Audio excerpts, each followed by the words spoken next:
ግብፂ ተወታደራዊ ሓይልታት ሱዳን ይኹን እትንሱ ዝመስረቶ ናይ ሲቪል መንግስቲ ካብቲ ክምስረት ዝድለ ዘሎ መሰጋገር መንግስቲ ሱዳን ክበህሩ ይደልን እዮም። ፕሬዚደንት ግብፂ ዓብዱልፈታሕ አልሲስን ናይ ሱዳን ፕሬዚደንት ዓብዱልፈታሕ አልቡርሃንን ጥቡቕ ምትእስሳር ኣለዎም። ኣብ ናይ 10ታት ዓመታት ወተሃደራዊ ምትሕባር ክልቲአተን ሃገራት ዘጥረይዎ ዝምድና ኣለዎም።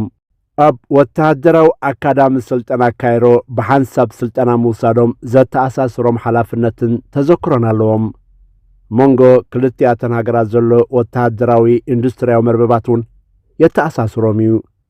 ብተወሳኺ ላዕለዎት ወተሃደራውያን ኣዘዝቲ ክልቲአተን ሃገራት ኣብ ነናይ ሕድሕዶም ናይ ምክልኻል ፋብሪካታት ብርክታት ዝውንን እዮም። አልሲሲ ንአልቡርሃን ዝድግፈሉ ካልእ ምኽንያትካ ኣብ ሱዳን ንዲሞክራስያዊ ለውጢ ዝዕድም ኩነታት ክፍጠር ስለ ዘይደልን ዝኾነ ንዲክታቶርያዊ ስርዓት ግብፂ ስጋት ክኸውን ዝኽእል ኩነታት ኣብ ሱዳን ክፍጠር ስለ ዘይደሊ እዩ። ኣብቲ